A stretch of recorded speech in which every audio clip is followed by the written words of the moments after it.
Welcome to the NEPA Scene Podcast. We're coming to you live from Cole Creative in downtown Wilkes-Barre. I'm Rich Howells. I'm the founder and editor of NEPA Scene. I'm John Popko with Time Shamrock Communications with Rock 107, ESPN Radio, and Alt 92.1, and I'm also the Saturday night host of Alt Natives on Alt 92.1. And we're here with the talented Justin Mazer, who is a guitarist for Ryan Montbleau, Gatos Blancos, Starbird, and many other bands that I'm sure you've heard of over the years. So we're going to talk about traveling the country with various acts, how the local music scene compares to other areas, Peach Fest, Susquehanna Breakdown, which he's both played as well, keeping up his guitar chops, and some upcoming shows at the River Street Jazz Cafe, including this weekend with an old band of his, Misty Mountain, Led Zeppelin tribute. So please join our conversation. If you have questions or comments for our guest or for us, please leave them down below. The show is much more interesting when we have some live commentary to bounce off of. So please let us know what you think in the comments, or if you want us to follow up with anything that you might want to know. But so before we get into the interview, we have some beers to drink. Fuck yeah. See, there we go. We've got crowlers from Beer Boys. Justin, I don't know if you know where Beer Boys is. I am familiar. You're familiar? Okay, good. So they give us crowlers every week. It's not a growler. It's not a pint. It's a crowler. So it's essentially 32 ounces. I thought those were always the same thing. No, they're not. Crowlers are smaller. Crowlers are smaller, actually half the size of a growler. Now I know this. See, now we're all learning something. Educating. Education. You better do it before they take it away from you. Yeah, really. So we have 3 beers from Beer Boys. Benny Brewing Company, BennyFest. Quinannan Falls Bells Brewing IPL. An IPL. Those are getting more popular lately. I'm excited for this one. The Maple Mistress by Saucony Creek Pumpkin. It's 9.5%. Ooh, all right. So, yeah. That's good stuff. Party time. Let's get weird. So which one are we going with first then? Are we going with that one? I don't know.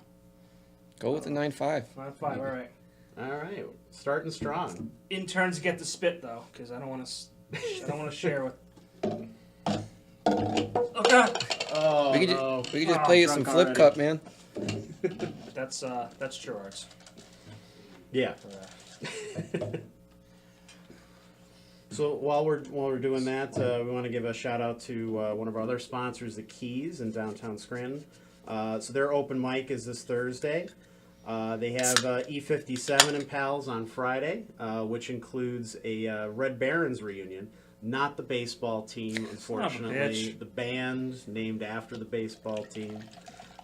Saturday is the Jingle Bell Ruckus, which also has E57, plus improv comedy from Here We Are in Spain, and stand-up comedy from Elliot Elliott, Eric Drexler, Angelia Petrillo, Dan Hoppel, Ted Hebert, Thomas the Red, Russell Austin, Mike Peters, Tyler DiBenedetto, and Ray Mione. So apparently that is a long event. And the V-Spot is our newest sponsor, where you saw many of those acts last night if you came to our final showcase. So they're one of the biggest and most popular bars in Northeast PA, so they don't really need an introduction from me. But they have live entertainment every night of the week. This week they have Dustin Drevich on Thursday, who we've had on the show before, Better Than Bad on Friday, That 90s Band on Saturday, and on Christmas Eve they're open till 6 if you want to avoid your relatives. And the NEPA Scene Rising Talent Final Showcase was last night, so we did not live stream it, so you couldn't tune in, so you had to be there for it, but it was really, really fun. We probably had a little over maybe 100 people in the bar, which was a good night for us. It was probably the most successful final showcase that we've done out of all our open mic events. It was a lot of fun. It was the judges had a really tough call, and it came down to like a point. The winners were Mael Soul, who are living in Williamsport but are from all the way from Jamaica. They were incredible.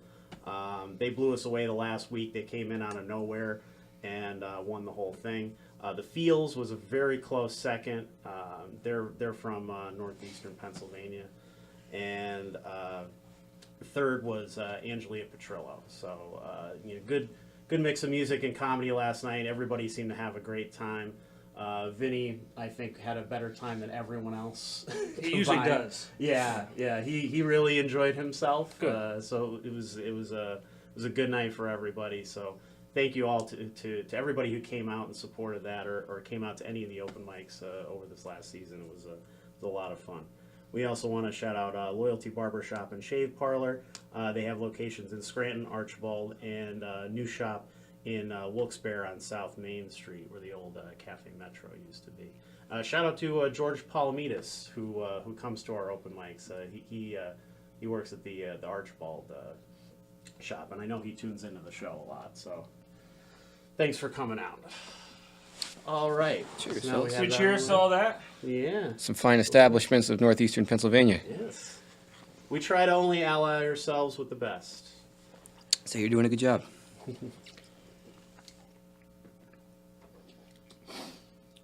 Oh, good. We already have a couple of questions and comments. Oh, Miss Brittany Boot has Chimed has in? joined it. Yeah, exactly. Where are you right now? Come on. No, she had a family thing that she had to take care of, so she's on with it. I was actually going to have her lead the interview tonight because I think she knows you out of all of us. She probably knows you the best. I don't know Brittany at all. You just if she's listening, she's a stranger to me, complete stranger. She probably knows you the best, but I probably known you the longest, That would be correct. which is crazy. So And where did you meet this guy? He was in in a band with my friend's brother. They were like, what, 16, 15? Mike Doherty, Oh, who's really? also Yeah. involved in the shows we're doing later this week at the Okay. Jazz Cafe. But anyways, Yeah, I used to catch these guys playing in bars when they could get gigs in bars because they were underage. Yeah. And I am not at all surprised that he is as accomplished as he is. I remember saying to you, probably, I was probably hammered drunk, like, yo, dude, you're going to do something with yourself. you always used to drunkenly request that we played the Possum Kingdom by the Toadies. That was That's my the song, move. yes. I love that song. Yeah. But, Never minded playing it. yeah. So I'm not at all surprised by what you've done so far. So I appreciate that. I gotta pat myself on the back too. Like, yeah, you know what you're doing, John. You know, you can see talent. You can pick them out. Yeah. So The real eye. real That's ear, the- real ear, so to speak. Now, so that means you've been doing this a long time. This goes back for you to an early age. Yeah, I guess I've been playing guitar since 11 or 12 years old, but I think my first show was around age 15, but I've been playing regularly in front of people since I was 16, so 12 years. And since then, you have toured the country with a lot of different bands too. So you're not just you've played pretty much everywhere around here, but you've played all over the country. Yeah. The last couple of years, I've averaged between 175 to 200 days a year on the road. Wow. I haven't checked recently, but last time I looked at a map, I think I played in about 40 of the lower 48 states. Yeah, it's been great, because one of my favorite things to do is to travel, and the fact that I've been able to do that from playing music has been great. And that doesn't necessarily always mean I get to see the things I want to see in certain cities, but sometimes I get to see just enough. But if I'm ever doing a fly date, or if whoever booking a tour, like this last tour we were just on, we kind of set up the routing so that we would have an extra day in Nashville, because that's a big town for music people, so we got there a day early. Saw our buddy Bob Lewis. Everybody who I'm listening probably knows who that guy is. Shout out to Bob. But so things like that, sometimes it works out, or if I have a friend in a city that I love to do some sort of function with, maybe I'll book a flight out a day early or a day late and try to capitalize on the traveling, because if you're not, you're kind of cheating yourself out of good opportunities to see the country, which is certainly one of my favorite things to do. What have been some of the highlights that you've seen? Well, we did we did a 10-week tour with American Babies a couple years ago where we essentially did a lap around the whole country. So I got to see the West Coast for the first time, and that was great. Got to drive up all the way up California from LA to San Francisco and then all the way up to Seattle. And I remember in particular that Northern California was really beautiful, and just the whole vibe up there is great. In Seattle, the Pacific Northwest, it's like you're driving through the Pacific Northwest and the outskirts of Yellowstone, that kind of region, and like I'm just the whole drive. I'm looking out of the window. It's the most beautiful thing you've ever seen, and then you turn a corner and you're like, no, that's the coolest view of anything I've ever seen. And it just the whole like week or two we were there, that was just that like we got to pull over and just look at this mountain or whatever. So sometimes just the driving in itself, especially I got to play in Colorado about half dozen times a year for the last 3 or 4 years, and just driving through the mountains are always an enjoyable experience. It's a pretty simple thing, but just it feels great to just be out, and like it's 80 degrees out, but you look over and there's snow 100 feet away from you still melting in June. Yeah, I was just out visiting Kevin Callahan. Yeah, back in June this year. When he lived in Boulder, I linked up with him a couple times. He has the record shop out there, or he I think he was involved with some sort of record shop he took me to, and it was great. And I love Boulder too. It's an awesome city. Now I'd imagine that the music scenes differ depending on where you go. I mean, let's start at home. Sure. How has the local music scene had an effect on what you've done and what you've been able to accomplish so far? Well, one way or another, all of the roads, the musical roads, lead back to here in some way. I got my start playing here. Everyone that I first met was in some way, based out of this area. So, and if I try to trace everything back, it's like I met this guy, and then I ran into this person, and I got a gig with that person, and I met this very important figure from doing all that. It really comes back to the small community of Northeast PA. The River Street Jazz Cafe kind of crew is where we would play open mic nights in high school, and from that circle, I essentially met a lot of folks that I still keep in touch with and work with, and keep in my close circle of musical colleagues. So you're saying is open mics are very important to the local music scene, and you should go out and support them as often as possible. Is that what you're trying to say? That's exactly what I was trying to say. I've never heard of one around here, though. Yeah, I wish there was. You guys do one? I wish there was one. Yeah. I think you guys do one.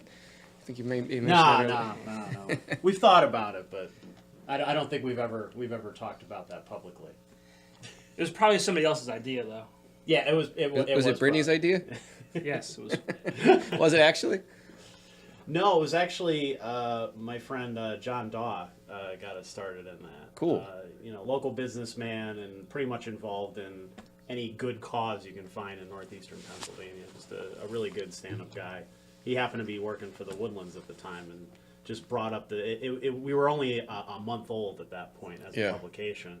And he's just like, hey, this would be a good way to get your name out there. Just throw your name on an open mic, and I'll help you host it, and we'll put something on or whatever. It's okay, and the catch was like, hey, we'll get people to show up by we'll let the audience vote every week on whichever act they like the best. We'll give them $50 cash right out of the register. I'm like, oh, that's a good idea. That's a cool concept. Cash will get people to come out, and then hopefully they'll stay and realize, oh, this is a cool thing and whatever. And turn them on to the publication. Just kind of grew from there. Right. Well, that's important about building a musical community too. I mean, for me, again, that's how I met a lot of key figures in like the early stages of trying to piece together this musical career.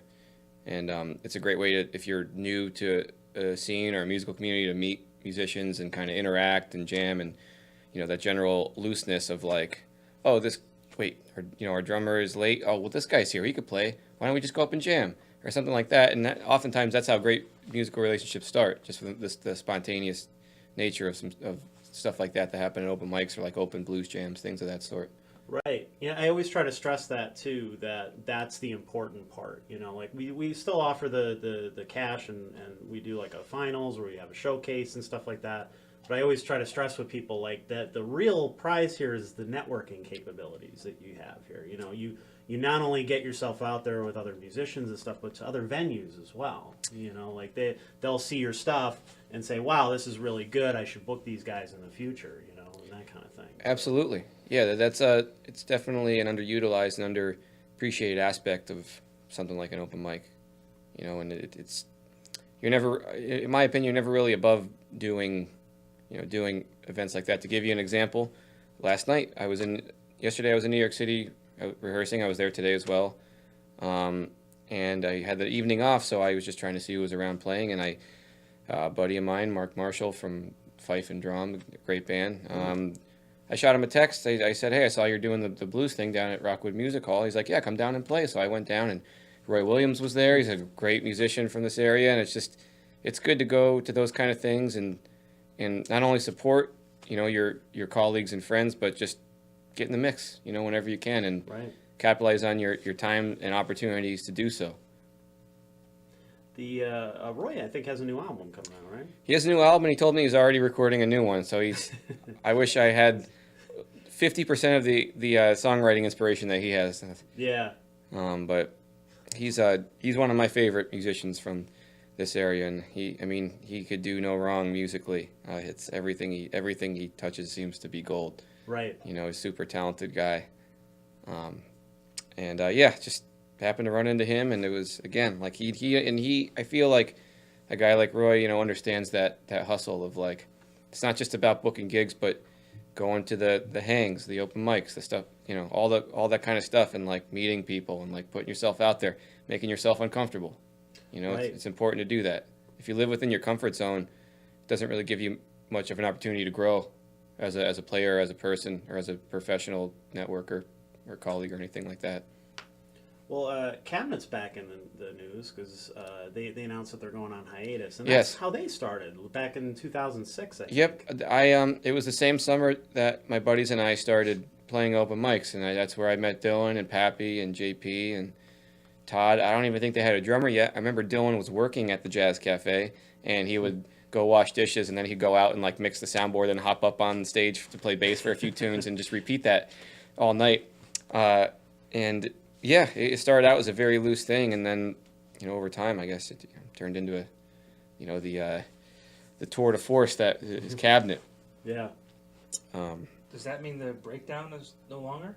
Well, I actually asked Bill Warner about that today, and he said I'll keep you posted.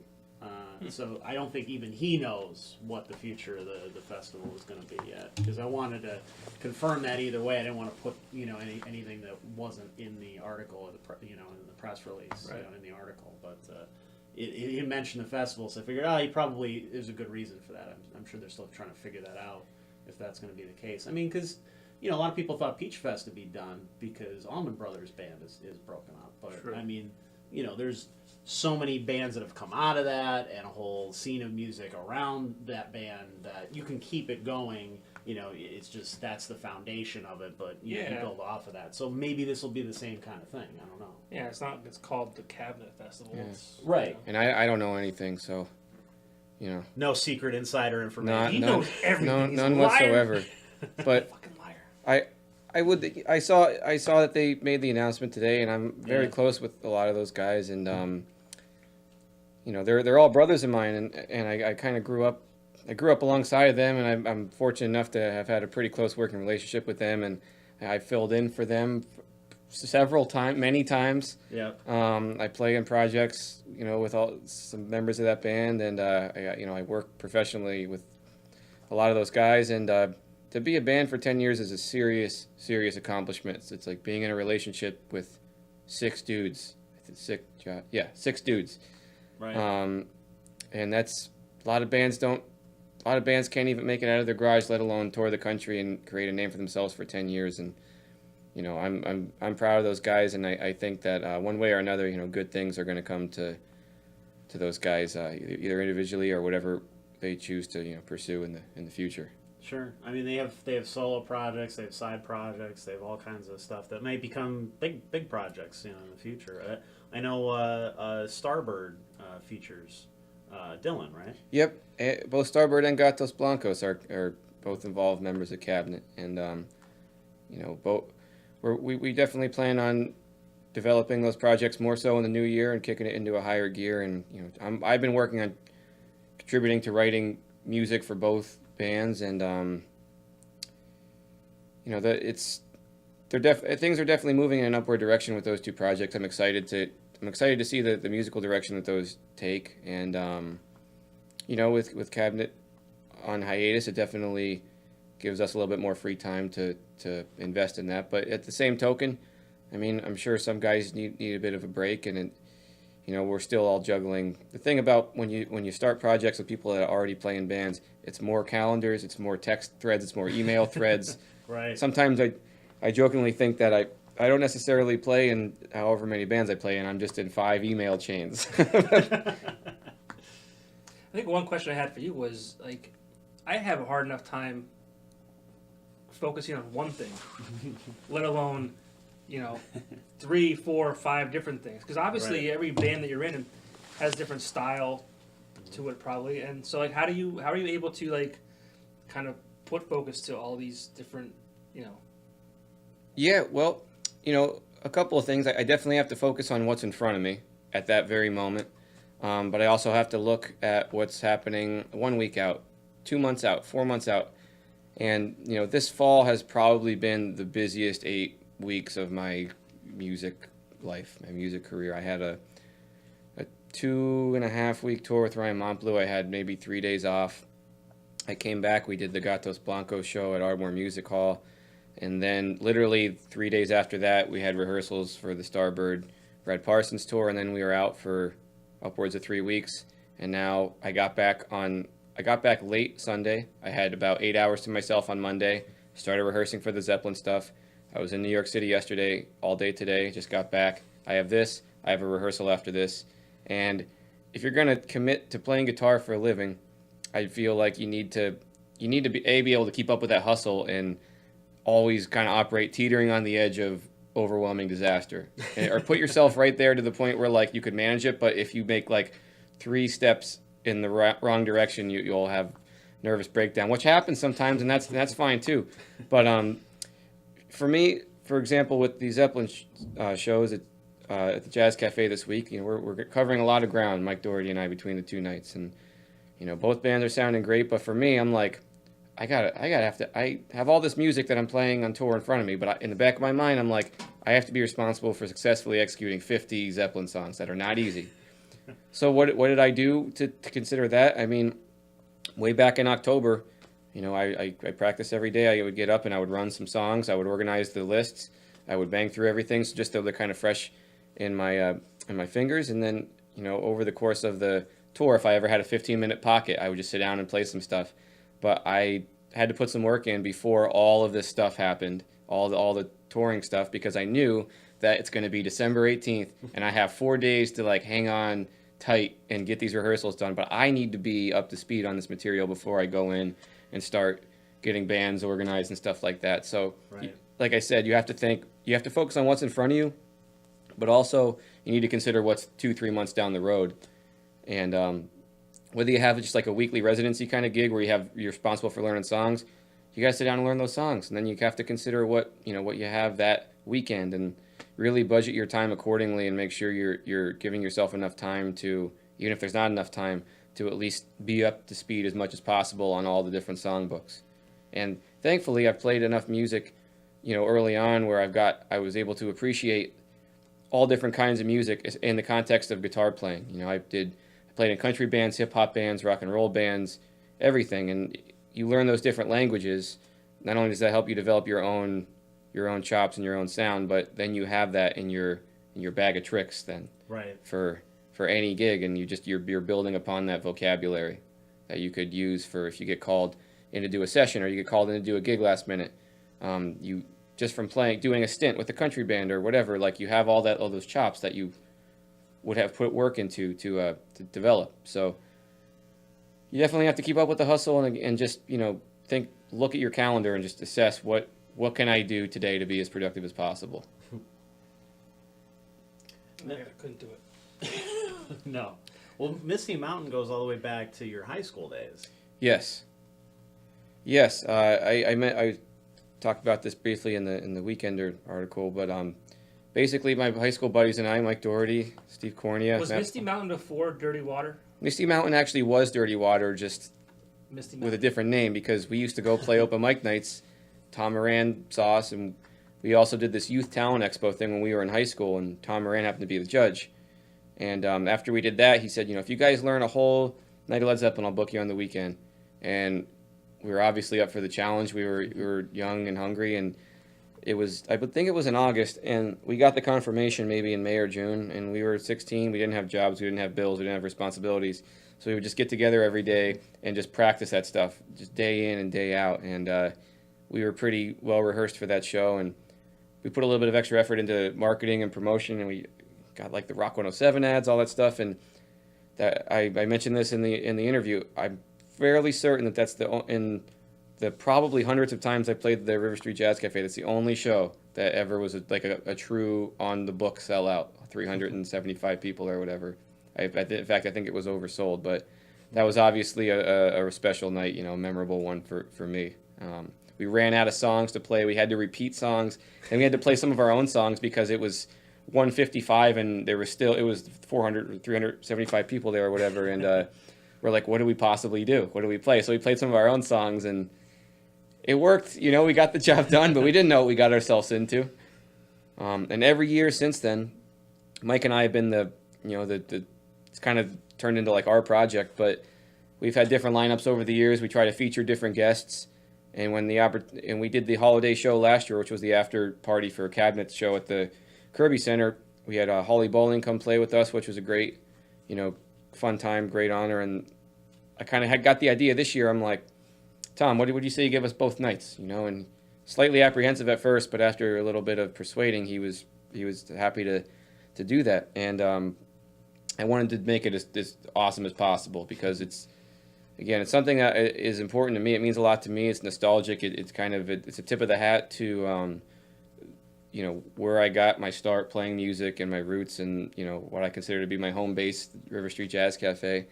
And I wanted to reach out to see if I get a couple different lineups, feature some local folks, feature some folks that I've kind of met in my travels that I really enjoy playing with, that I think would be well suited for playing Led Zeppelin music. And somehow all the calendar gods, stars aligned, where we got the great lineup on Friday and we have the more local guys on Saturday, and it somehow worked out. I couldn't be able to tell you how that did, but I had lots of emailing, lots of texting, lots of coordinating with my own calendar, and lots of rehearsals, not a lot of rehearsals, but enough rehearsals for me to feel great about it. But it took about 9 months of planning to get this all straightened out. Jeez. With everything. I think this weekend. Yeah. I think I talked to Tom back in February about booking it, and then March through July was just me trying to figure out exactly a system that would work, where seeing who's available, seeing how we could really pull off the different lineups and I went through all the old set lists, because we've played close to 100 Zeppelins. We played almost every Zeppelin song in the last 10 years. But I wanted to not repeat any songs, because I've kind of got some inspiration from some of these veteran bands that play, Springsteen, Pearl Jam, Tom Petty, Fish, all these veteran live staple bands that go out and they do these 3-night runs. Fish did the 13-night run. They didn't repeat a single song. I'm like, if they could do 13 nights and not repeat a single song, we should not repeat a single song for 2 nights at the Jazz Cafe. Right. And also, it'll give fans an incentive to go both nights and get totally different experiences with different bands and different songbooks. So, yeah, it took a good amount of work to make this all happen, and I'm really excited that the week's finally here, and again, the fact that it's the holidays, and that it's a lot of my friends from high school, college are in, and family, and everyone's in. It's I like to think of it as throwing a party for, my friends, family, and longtime supporters of me or the band or the music scene. Yeah, it's a perfect weekend for something like that. Absolutely. Yeah. Can you explain to the audience what this weekend is, just in case? Oh yeah, absolutely. So we're it's talking about it. So it was 10 years ago that we that first Led Zeppelin tribute show happened, and we've managed to do one every year since then. So this is the official, I guess, 10-year anniversary of that first Led Zeppelin tribute I did, which was essentially my first or our first big show in this area. So every year we try to do a holiday show around. So it's a show around the holidays with that. And we have 2 nights. We have 2 great lineups. On Friday night, we have Karina Reichman, who plays with Marco Benevento, Dave Butler, who also plays with Marco Benevento, and a great band called Guster, and Eric Deutsch, who plays with Leftover Salmon. Charlie Hunter, he also plays with. He's played with John Schofield, Citizen Cope, and virtually everybody in New York City and beyond. I mean, he's I've played a few shows with him before, and he's one of the most talented musicians I've ever had the pleasure of working with. So that's night 1. Night 2 are guys that I have long histories of working with and playing with. AJ Jump, I've played countless gigs with him all across the board. Hip-hop gigs, rock gigs. I've played in probably a half dozen to 10 different bands with him over the last 10 years. And he's the kind of guy who could cover every style pretty flawlessly, but particularly the rock stuff. And there's no doubt that, he's probably my favorite local guy to handle the rock and roll drumming. Matt Gabriel, one of my best friends and longtime musical colleagues. We used to live a couple blocks away from here. We used to play in Miz together. We've played in, him and I have also played in about 10 different projects together, whether they were throw-out gigs or we used to do a weekly residency thing over at Riverside Cafe for many years. And then it was kind of convenient because we lived on Mallory Place, and then we played Riverside Cafe, and we would just walk home if we needed to. It was like our drinking night. Mike Doherty, who again he was a part of the first Zeppelin tribute and a longtime musical collaborator. One of my oldest friends in the world, and he'll be doing the vocal duties. And then we have a couple guests, friends of mine, great local rock musicians. Aaron Fink used to play in Breaking Benjamin. He's been writing some solo records recently. He's been playing around with a bunch of folks. Dustin Drevich, another friend of mine. I used to play in his band. Great rock guitar player, one of the great talents of this area. And maybe some other guests too. I don't know, but that's what we got for right now. And it's definitely I couldn't think of a better pool of people to play this kind of music with for this weekend. That's for sure. Well, it's funny. Matt Feehan. Oh shit. He actually said or asked, "What's it like playing with the Dane, Matt Gabriel?" You mentioned Matt, so I figured. Oh, the Dane. Yeah, he's Dane is. I hope Dane's listening. I'm going to see him in a couple hours, but he's one of the best people I've ever met. I was a groomsman in his wedding recently, right next door at the Kirby Center. Early on, let me see if I get this right, actually. So I used to play in a band with him called Suicidio, which is, to this day, one of my favorite bands I've ever played in. Angelo Miraglia, Ben Travers, Dane, and I. And Dane comes in one day, and he's like, I think you got the gig with Leroy Justice. I think that's going to happen, or whatever. And I'm like, you're full of shit. Get out of here, or whatever. So he kind of helped facilitate that, one of my first big kind of regional, national gigs. And then, the next week, Mike Miswinski calls me, and he was like, hey, man, do you know of any bass players? So naturally, I suggested his name, and then the stars all kind of aligned where we were playing in Miz together, and we were touring pretty good for a couple years. I think it was summer 2012. That was one of my personal favorite years of playing music. I just joined Leroy Justice, and for that summer, for whatever reason, we got this handicap bus that Dane, who was an engineer before he played music, he designed this corral in the back for all of our gear and bunks that we could sleep in. And we were playing a lot of crunchy Pennsylvania jam band festivals where some of those I didn't necessarily need to be hanging around folks, playing hacky sack and stuff like that. So we would just hang out in our bus, and it felt like it was a tour bus, and it was awesome. But so that was the early stages of us working together. And then over the years, when I was living here and kind of hitting it really hard, him and I would play all sorts of gigs together. And he's the kind of guy you could count on. You call him on Tuesday for a gig on Wednesday to learn 30 songs. Somehow he'll pull it off. I can't even do that, but he is a very special person in my life, and again one of my best friends, and I'm super thankful he's on Saturday night. Well, it's funny. We were talking before this started that we have known each other for about 11 years, 12 years. We haven't seen each other in a while. The last time I saw you was in Philadelphia. Oh, okay. With Matt, the Dane for the Ryan Adams show. Oh my God! I don't know if you were there. I was. Yep, that was the last time I saw you. I Yeah, think. but we went to that bar afterwards. Yeah. And that's the last time I The saw him. Ryan Adams solo. 2011. Ryan Adams. 10? Yeah. 9. I don't know. That was the Ryan Adams solo show. Yeah. Kimmel Center in Philadelphia. Yeah. Yeah, that was a great show. It was the first time I ever saw Ryan Adams. Me too. That was a good time. So So that was the last time you and I have seen each other. Yeah, and I'm thinking it was my 29th birthday, so that was 2010. It was December of 2010. I think I just turned 21, so that would make sense. 2000. I was born in 1989, so 2010 is 21. Yep. Because I remember I went to get some beers with you guys afterwards. Yeah, and that bar we went to has since been rescued by Bar Rescue. What bar was that? I don't remember what it was called, like Lickety Splits or some shit like that. Lickety Splits. That's absolutely right. And, that's hilarious. Yeah, and Matt was so hammered he was blowing in the DUI it was like one of those pay machines.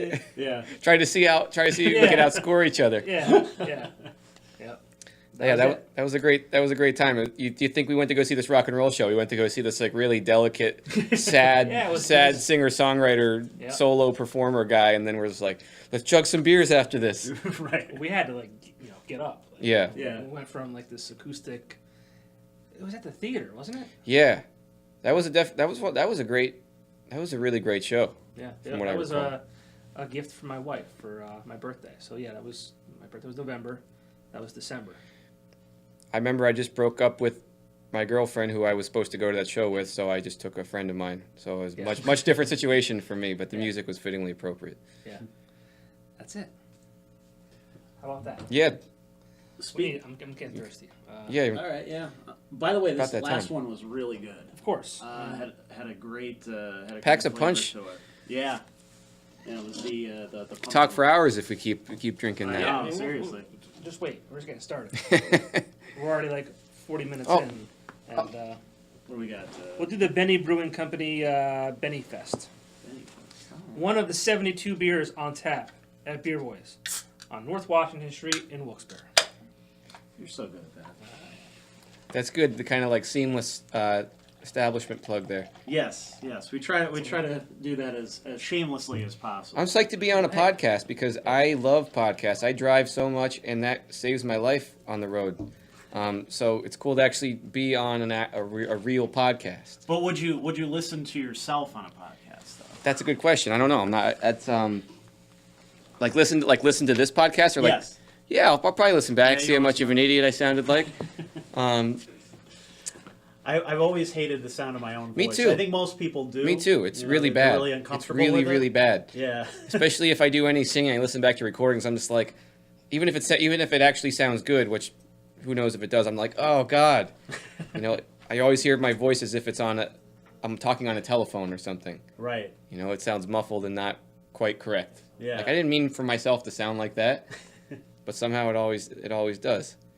See, I always think I sound like a giant nose, like I'm real nasally. I feel like everyone thinks that because I feel the exact same way. Whenever I leave a voicemail and I listen back or someone plays it, I'm like, just turn it off. I can't even deal with it. I can't even listen to that. That sounds terrible. That was my biggest fear about being on the radio was hosting a show and having to hear my voice because you sound like a jerk off. Well, that's why Brittany probably bails you guys out. I feel like she's got a great announcer voice. She does. Well, we've been bailing her out for the past month, Brittany. Yeah. Well, she's got a lot of because when this guy takes off, Yeah, this is my last show for a while. Well, I mean, she better be here. a few weeks, maybe a month or so. I don't want to have to do this myself. Yeah.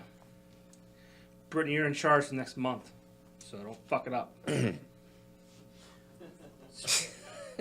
But we have plenty of episodes of this show to listen to if you're ever looking for something on the road. I've checked out a couple. Okay. I've checked some You've listened to a few? like the JP Biondo one was Yeah, that great. was a I good was a big fan of that one. Yeah, that was a great episode. I bet you he's not listening to this one. It's all right though. You got to send it to him. Make sure that he sees it. Tom Moran had a question. Yeah. Speaking of which, he said, "What is your favorite venue to play?" That's a great question. Well, River Street Jazz Cafe, obviously. River Street Jazz Cafe, River Street Jazz Cafe. You gotta in say Plains, that. Pennsylvania. But nationwide, there's a couple that stick out to me in recent years that I definitely would love to elaborate on a little bit. I just actually did a little piece for Mike Lello about that not too long ago. But this year, Levon Helm's Barn, got the T-shirt. Definitely a highlight for me. That was one of the cooler recent venues I've played. It's the barn that Bob Dylan and the band used to rehearse at and record at. Oh, Since nice. when I guess Levon Helm got into health problems, they started doing shows there to raise money to help pay for some of his medical expenses. And it's a little barn. It's a barn that holds maybe 200 people seated downstairs. There's standing room upstairs. I played there with Ryan Montbleau, and that place has some really heavy special magic in there. You know, and there's memorabilia everywhere, and the highlight of that was at the end of the night, Levon Helm's wife, who lives next door, we were packing up, getting ready to leave. She she left us this plate of just, like slop, it looked like, and it was a peach cobbler, and she wrote a note that says, "It looks like hell, but it tastes like heaven," and it was right. So that was cool. But other than that, Fox Theater in Boulder, I played there a few times. I played there with American Babies a few times over the years. We played there earlier this year with Marcus King.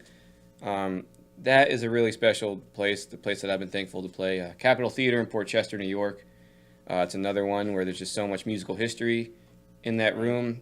You know, it's definitely a little haunted, for sure. And it's, for me, that's like the perfect size room to go see a show or to play at, because it's intimate. I think it holds about 1,700 people, and 1,700 people, you could see everybody, you know, in the crowd, and it's not too big, it's not too small. Same with the Fox Theater. I think the Fox Theater holds about 700 people. So it's like it's intimate, but it's not too big. But other than that, you know, I've got to play at Nectar's up in Burlington, Vermont a bunch in the last couple of years, and that has a bit of a magic to it as well, you know, with Fish getting their start there, and Right. there's definitely a bit of a vibe there. There's been a lot.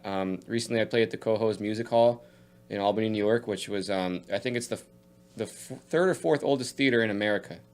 And it was not in operation for the last 30 or so years, but they just refurbished it, opened it up, and unbelievable, beautiful tapestry on the walls, and you walk in there and it feels like you walked into an abandoned old building. It has that smell to it. Yeah.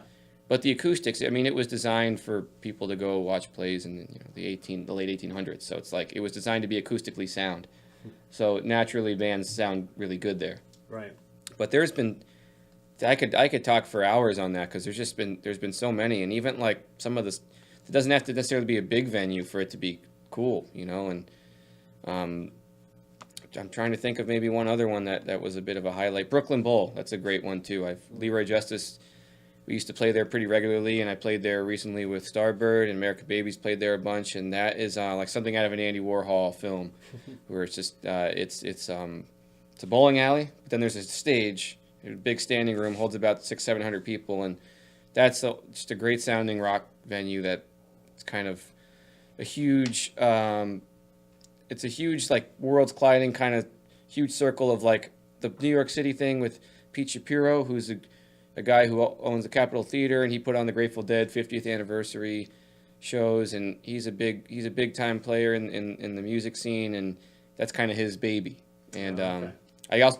there's also a Brooklyn Bowl in Las Vegas and in London, and I got to play the one in Vegas as well, which looks pretty much identical. It freaks me out to the one a little bit bigger, but it's essentially the same vibe. It smells the same. It's like when you go into a casino. The casinos like always smell the same. Yeah. Same thing with the Brooklyn Bowls, but countless other ones too. But those are definitely some highlights for me. I hope Tom is satisfied with my. But again, River Street Jazz Cafe in Plains, PA. That's obviously the favorite. Of course. Well, you know, that brings up something I wanted to ask about too. Is you know, a lot of people we have on the show, we talk about the local music scene, and we talk about other cities and their scenes and stuff like that. Is there anything that you've seen outside of this area that maybe our area could learn from in terms of you know, what they do out there, or, you know, how the scenes are out there as compared to here? Totally. Yeah, that's a pretty. I'd go a couple different angles with that, but generally I think that the music scene here is, you know, moving in the right direction. I've been loosely a part of it long enough where I've seen a bit of a wave where when I first kind of came around, Murray's was still a thing. I got to play at Murray's once before it closed down, and the Jazz Cafe. And there was a time where, there was music virtually every night, and that would be bars and clubs filled with people. I caught the tail end of that, like 2005, 2007 wave, and then from there it seemed to kind of arc back into people developing original music more. And I think generally speaking, I think the most important thing, the time I spent in Burlington, Vermont, and New York City, and is you really need to embrace the community thing. People often complain that there's not opportunities to go see music or to do things. You have to create those opportunities, and you have to support, your colleagues. It shouldn't be a cutthroaty thing. It should be a community thing. The art scene in general, not just the music scene. And I think with other cities, there's more of an appreciation for that. So that's how, a city like Burlington, Vermont could really thrive on that, because everyone appreciates it, and doesn't really. And not to say that this area doesn't appreciate art or music, but I think it's just that whole idea of like we're all kind of in this together. Like even coming to do this, it all kind of it gives back to the greater sense of the art community, and I think it's great that you guys do this, because it raises awareness of things, music functions that are happening that people wouldn't be able to know about otherwise. But yeah, we're all in it together, and it doesn't have to be, and it shouldn't be cutthroaty. There should be plenty of places for people to play, and plenty of shows for people to go attend and see and play. And I think that Wilkes-Barre Scranton is moving in that direction. There's been some new venues opening. AJ just opened up a venue, and AJ Jump, and I think it's facilitating opportunities and more action for there to build a scene. And Cafe Metropolis is another thing. It's like I went there a time or two when I was in high school. I played there once or twice, and I think that it's cool. It's like there's the Keys in Scranton, and the Bog, and all, and AJ's new spot. There needs to be more than one place for music to occur for different music scenes, because there's more than one music scene here, and there's all different kinds of bands trying to figure stuff out and trying to make shows happen. So I guess generally speaking, that's kind of where the angle I would take with that. It's just it shouldn't be cutthroaty. We're all in it together. We're all working essentially towards the same goal, which is to have an art-rich musical community, or just an art-rich community in general. And you guys and Brittany, I mean, huge players in this area, and I definitely appreciate it. Even though I'm not directly always involved with the Northeast scene, I feel a responsibility and a willingness to contribute positively any way I possibly could. So with that, for me, that might mean putting on shows, maybe for whenever I do something here, I try to really make it count. I really try to put some extra effort into to kind of let people know that, like, if you want to do an event, you have to put a little bit of extra work into it to make it stand out, to get people excited. You want to give people some incentive to come to the thing. And unfortunately, that means you have to spend more time on the phones, on the social media, and I hate it. But at the same time, it's a necessity in 2017, and you got to do it. You got to put that extra effort in. And I think Wilkes-Barre has the potential to be the Portland, Oregon of the Northeast in like the next 10 years. And I hope that it does, because there's so many talented musicians and artists here. Some of my favorite musicians and artists are from Northeast PA, and I nothing more I want than to see them have a platform to do their thing and be appreciated. Yeah, I feel like I've said this probably more times than people care to hear, but we're talking about, back in the day. When I say back in the day, I'm talking 10 to 15 years ago. It was very cutthroat, but I feel like now in 2017 and hopefully beyond, it is very like the bands are the other band's biggest supporters. Yeah, and I feel like it's becoming that. What you guys are doing on Friday and Saturday, all collaborating and putting on these two shows, and just a lot of bands playing, 4 or 5 bands in the same bill. Yep. Everyone's very supportive of each other, as opposed to back in the day, it was just absolutely cutthroat. And along those lines, one thing I failed to mention, and one thing that is kind of important to consider, is that when you're building a band and you're starting to get things in order and you're starting to build a band, Cabinet's a great example. Cabinet is actually the most perfect example of this, but you're not building a fan base, you're building a community.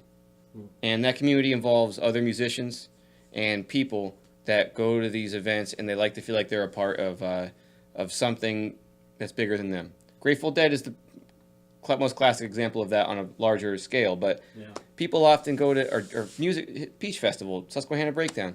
People go to see the music, but they also go to see those people that they see at all those events because it's a community that you're building, and you have to consider that when you're making a band and when you're putting shows together and stuff like that.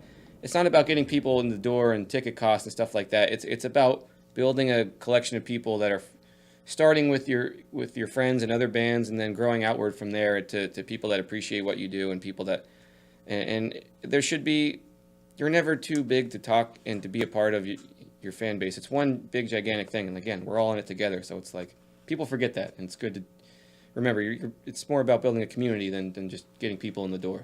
Especially in an area where everybody knows everybody. Oh, Wilkes-Barre especially on that note. Right. You don't want to say the wrong thing to the wrong person and then go, oh, wow, now I've pissed off half the community. Right. Because of one stupid thing, everybody should just get along. It shouldn't be like a closed club. It should, everybody should be invited. Yeah, and that's what I'm, doing the show on Saturday. I don't want to sound like I'm keep plugging my show, but just the support that I get, from the bands that are so appreciative of, their song being played and heard on the radio. Right. It's 9 o'clock on a Saturday night. I'm not setting the world on fire. I can't even talk, let alone have a radio show.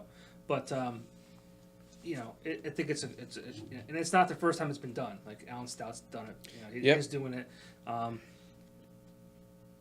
It's cool to be a part of. So I mean I've loved local music since I was 16. I wanted to be able to be 21 so I could go to the bars and see bands play. So.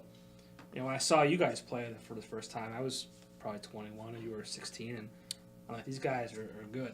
It's exciting too. It's like I just wanted to be in the mix. I wanted to go out and just be seen by people. Yeah. In some way or another. Mm-hmm. Which can be tough because some of us are kind of introverted, or you might be a music fan and going to a concert is like a struggle. It's like I don't want to be in front of all these people, but I want to experience this music and stuff. But once you're there and once you're into it and you feel like you're a part of something, all that stuff goes away. Yeah, absolutely.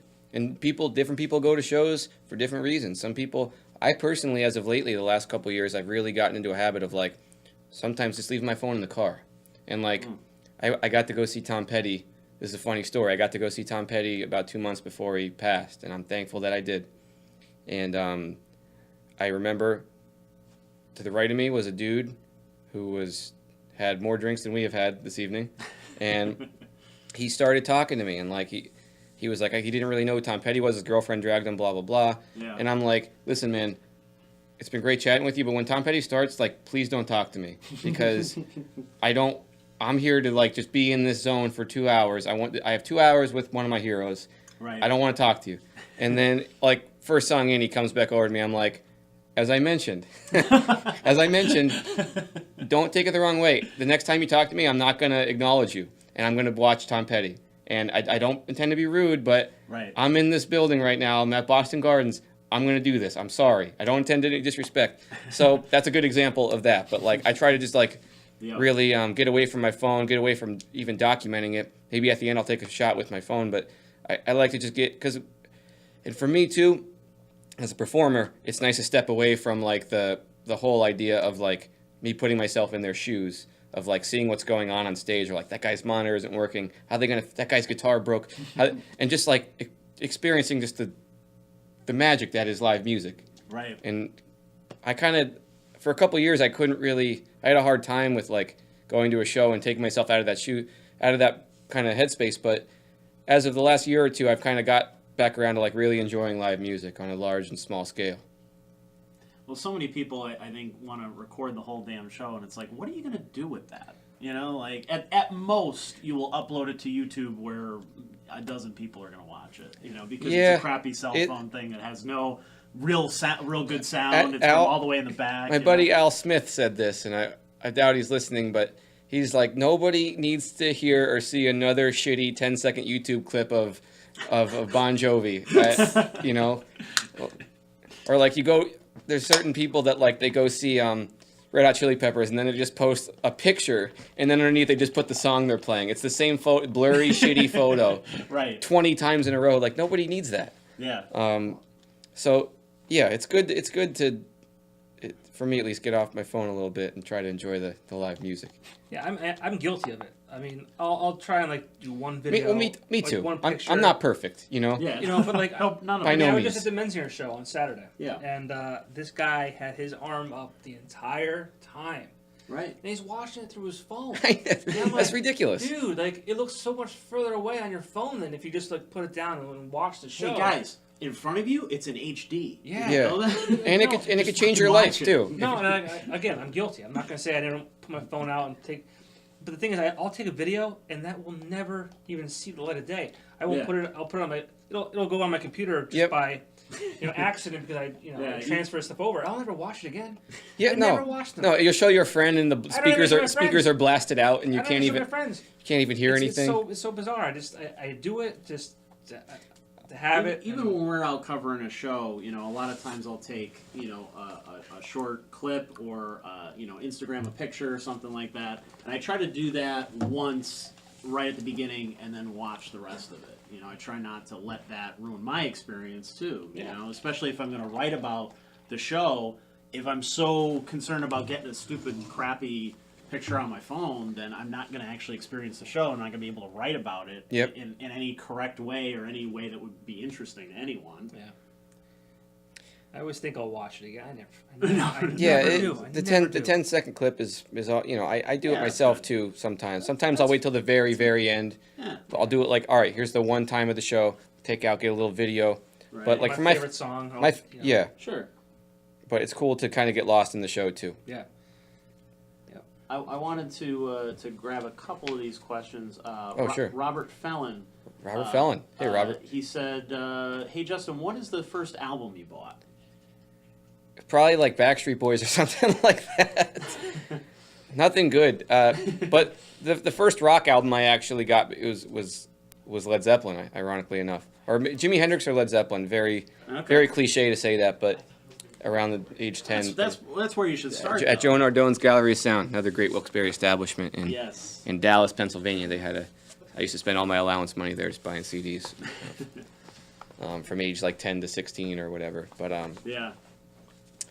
yeah, Jimi Hendrix and Led Zeppelin were the two first like rock CDs albums I bought that weren't like NSYNC or something like that. Because I was like 8 years old when NSYNC came out, and I thought they were definitely cool for like a couple months. They were. You know what? I think I'm trying to think. Actually, I could say for sure my first album was a Weird Al album. Okay. That's actually what got me like as weird as that sounds. Like I'd listen to the parodies of these songs and then go, I like this stuff. I heard he I'd like puts to know on the great real live songs, shows too. I heard his live shows are kick-ass. His He got a live great shows band. are amazing. I think he's such a funny guy. He's such an interesting guy. I've always been a fan. I'm still definitely a fan. He owns a certain brand of humor that no one else could touch. Exactly. He does it so well. And there's so many people now that do parodies that it seems like it should be passe, but he's still the master of Yep. it. Every album that he puts out, it's still gold. Everything that he Oh does. yeah, absolutely. And he keeps it it's family friendly, but not in a like, oh god, this is so like bad or cheesy kind of way. Well, it's like Seinfeld. He doesn't use any curse words, Right. Yet it's still some of the funniest shit I've ever heard. Mm-hmm.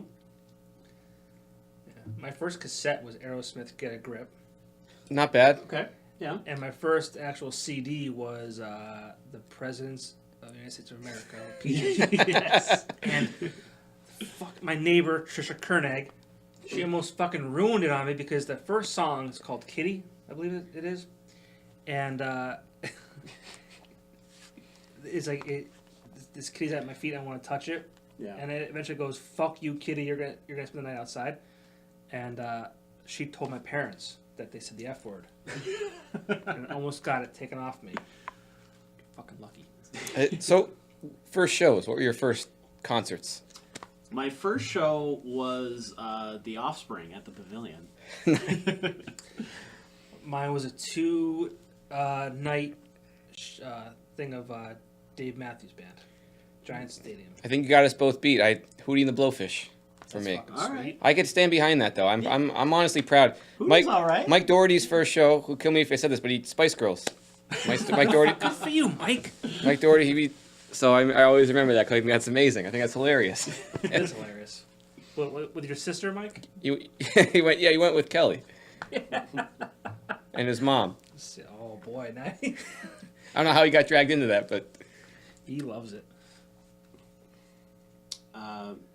Matthew Freehan says, didn't you fly from gig to gig, state to state one year?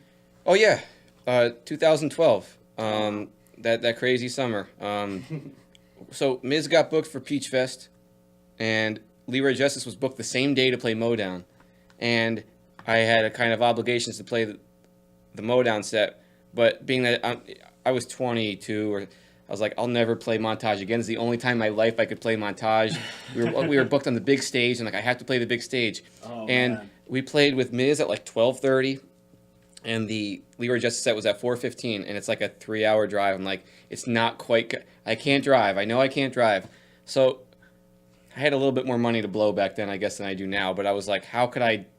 I could get a pilot. I could get a plane. So I just start cold calling people that might be able to help me, like just people I indirectly know. And I was like, this guy Carl Kaminsky. I'm like, Carl, I play here at this time. I need to get here for this time. Could you like just let me know what the quote is and if you can do it? And he got back to me almost immediately. And I'm like, we're doing it. We are doing this. And that talk about planning, like I had to build 2 separate guitar rigs. I had to send one with Leroy Justice.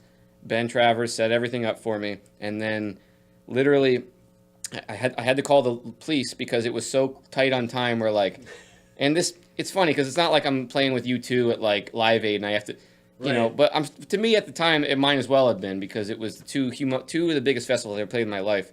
So Miz does the Peach Fest thing. I actually had a police escort get me right out of the fest. Like I walked off stage, got into my car, was escorted by police out of Montage to 81, drove right to the Avoca Airport, got out of my car, got in a plane. It was like an hour plane ride. We landed at some weird grassy airport like 15 miles outside of Modown. Our buddy from Leroy Justice picked me up, hopped in the car, and I was like walking up to the stage like right as we were about to sound check. And we were flying in between 2 thunderstorms. And I looked over to my left and right, and it was like just black clouds and rain and lightning bolts. And we got there, it wasn't raining.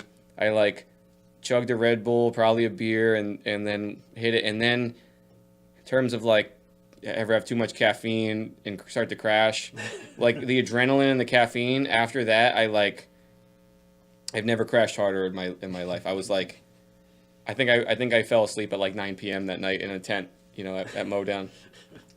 And it was totally worth it. I had no idea how big this guy was. I That- told you well, you'd that- make it one day. Well- Police escorts to the airport. I have to look back and see. I don't know if I actually made any money that day because the whole flight thing actually cost a lot to do. Absolutely, yeah. But right. it's worth the story. There's a video on Yes. YouTube too of that. I like had a camera that I got most of the day, but like I was so pumped at one point. I just like the camera died. I'm like, fuck it, I don't care. Like this is awesome. One thing I tell my friend about, or my saying is, it's all about the story. Oh yeah. It doesn't matter what the fuck happens, like good, bad. It's all about the story, and we have tons of them. Punta Cana, all that kind of shit, and so that's cool. Yeah. So that's the story. You know what? When you're 80 years old, that's all you have. I have that. I could all you I have. could say that I could say that I had to fly. At one point in my life, there was such a high demand for me that I had to fly from gig to gig, festival to festival. That's great. Chad Mummert says, what great bands do you think have played in our city that aren't really recognized? Let's see here. Well,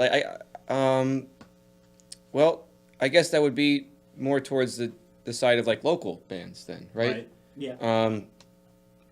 Let's see. Well, there's some great new bands coming up that I'm kind of like I've kind of been out of the scene for a minute, but I come back and I see there's like always new stuff. Tom Moran There's turned me on always to the Fake Fight guys. I think that's awesome. Yep. Yeah, we had them on the show. But on the contrary, I mean, there's other guys that I know, like, some of the best guitar players. Some of the best guitar players that I ever that I know are from here. Now, John Novakovic, Mike Mizwinski, Destin Drevich, Aaron Fink, those guys are some of the best guitar players I know. And I feel like the guitar scene here is underappreciated because like I've been able to travel the country and see some great talents. I was in Nashville last week. I was in New York City last night, and some of these guys here can stand toe to toe with any pro, any big time guitar player I've ever met. But in addition to that, it's one thing to remember too with this area is it's a small town, and like you're catering to even if there's a big art rich community, it's not the biggest amount of people, that. Right. So you have to keep that in mind where it's like this is an intimate city for live music, and I think that's kind of a cool thing too because it's like you get to brush elbows with people a little bit more, and again talking about that sense of community, it's like I think it's really it's cool. You get to meet people a little bit easier, and you get to kind of see a show that if you were to go to New York, there might be 10 times the amount of people there, but like you get to go see someone at the Kirby Center where maybe if they're playing at the Kirby, they'd be playing at a room that holds 8,000 people in New York City. Right. Yeah, definitely. He's been booked. Will Beekman's been killing it in terms of booking That stuff. absolutely. That article came out that says what they've done there has contributed to $10 million in revenue. Right in the city. Yeah, in and around the city, which is. I'm gonna blame him for no fucking parking on the goddamn square. Yeah, Jesus Christ, I blame Will. him for me being out of breath running up here at 6:57. Fat Will, I need a parking spot in the front on Wednesdays at 7:00. Yeah, if you could just It's like the mayor's clear parking out, spot. You get your own parking take- spot. Put an NEPA Scene logo Yeah, right in the front. Just there, that we tag did. tag This is the for thing. taxes Yeah, only? yeah. No, this is for Popco. He's fat. He's fucking fat. Leave him go.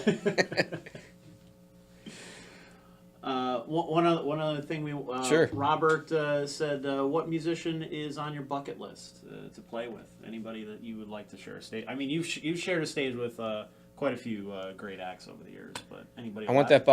I'm sorry. I want the. I want the Weird Al gig.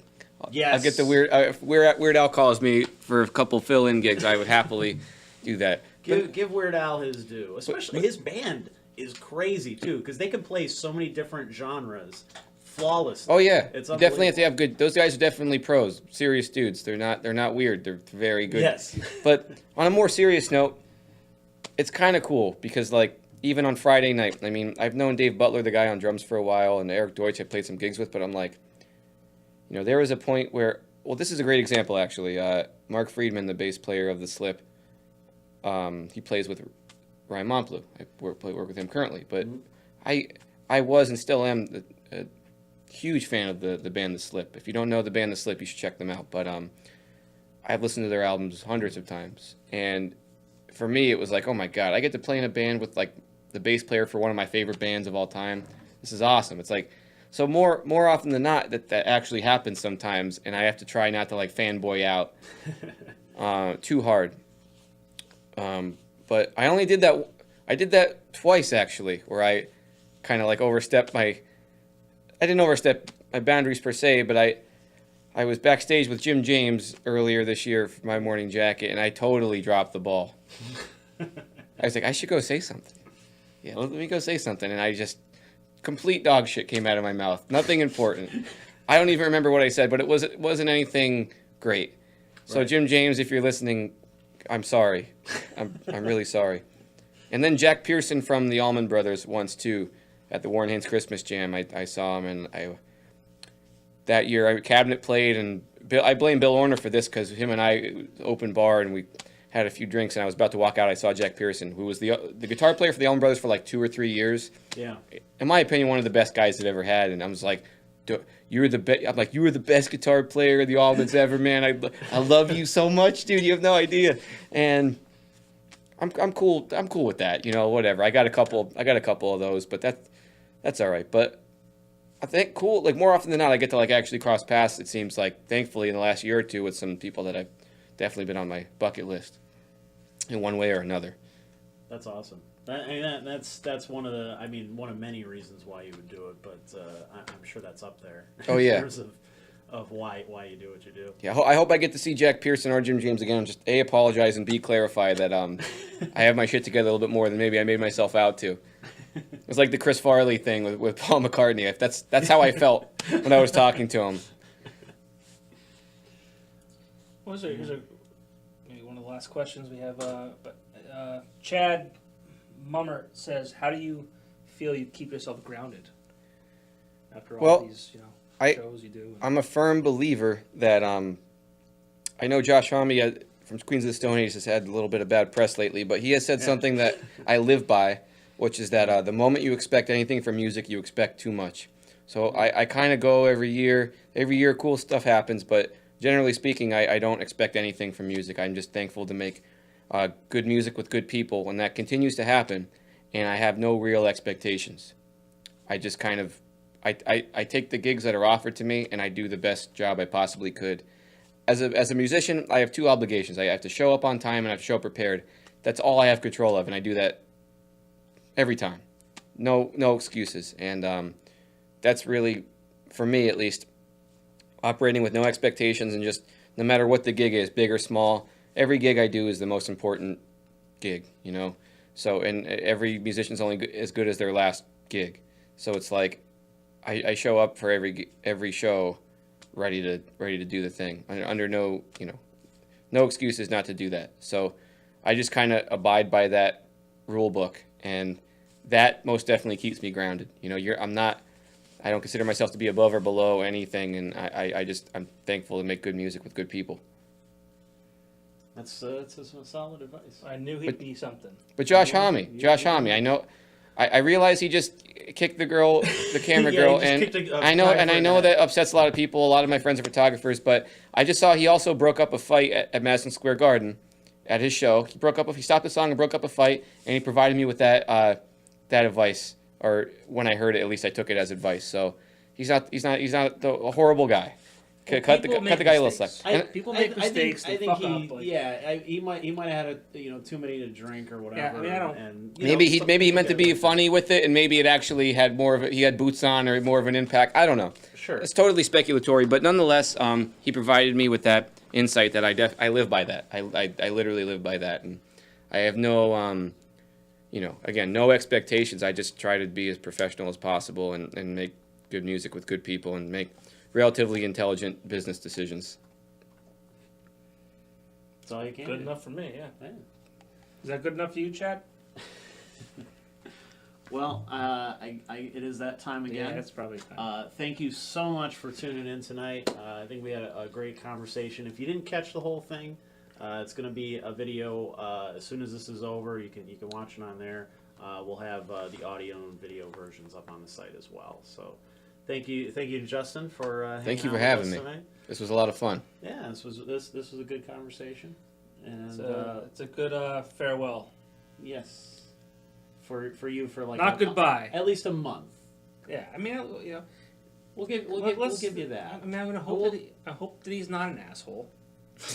And he doesn't cry 24/7. Yeah, maybe he's gonna be a great kid and he'll be sleeping from like 7 to 10.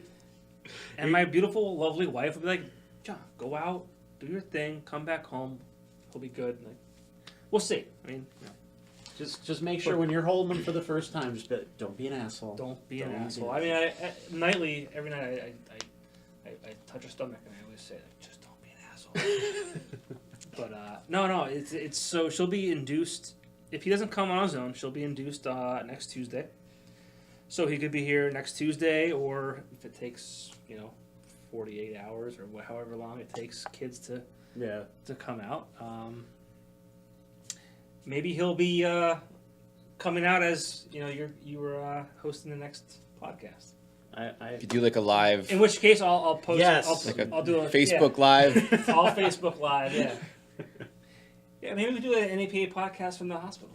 There we go. That'd be awesome. Yeah, she would be totally okay with that. I'm sure she She would would have fine. no problem with that at all. In her most vulnerable, Yeah, painful moments. She would probably love that. She would love to have let's, that live. Let's arrange that next week live at the Moses Taylor. I'll be tuning in for. I'll definitely be tuning in. Who would not watch that? Oh man, it's wild. Speaking of tapers, Yeah, right. Yeah, we were just talking about concerts. I think because that's on a little bit worse. archive.org, you'll have like set one You know, like I don't know. Yeah. No, we're excited. You know, it's gonna be wild. I should not be. Justin knows. He's seen me in my finest stages of life, and I don't know why God decided that I should control a human, but we'll see what happens. Here we are. We'll see what happens. I'm a little more sober these days, and wiser, so to speak. Some acquired wisdom Yeah. here and there. I Pick got up some got the wrinkles in the eyes now. pieces of information. I'm fat. No, it's fine. Side note, I just turned 28 and like, man, whatever. I realize it sucks to say that to anybody that's older than me, but it fucking sucks, man. Wait till you're 30. Yeah. I'm ready. I'm ready for 30. Well, Big time. enjoy it now. Got a couple gray beard hairs recently. Yeah. Which whatever, man. I'm You ready. still got your hair? I do. Well, chair I have an shot. awkward hair stage right now, which is why there's a hat thing, but Yeah. no signs of balding yet. Fingers crossed. Good. So on that note, On that note, thank you so much for tuning in tonight. We had a lot of fun. Wish this guy luck with everything. Thank you. And we'll see him back here in a few weeks, a month or so. And I'm not dead. next I am not dead. next week. Perfect timing. We're gonna have the Star Wars Oh, podcast. thank God I'm not here. So we're gonna nerd out about Star Wars. My son has already saved my life. And this guy won't have Fuck to be that here to shit. listen to our nerdy bullshit. Fuck So, that. I can't take it. Has your erection been satisfied? Yes, it is. Because you know what, it I is hope well satisfied. I hope all the Star Wars erections have been satisfied. You Yes. fucking assholes. Yes, my lightsaber is sheathed. We're all good. Thank Christ. Jesus. Thank you, Ryan Johnson. Have a good night, everybody. See ya.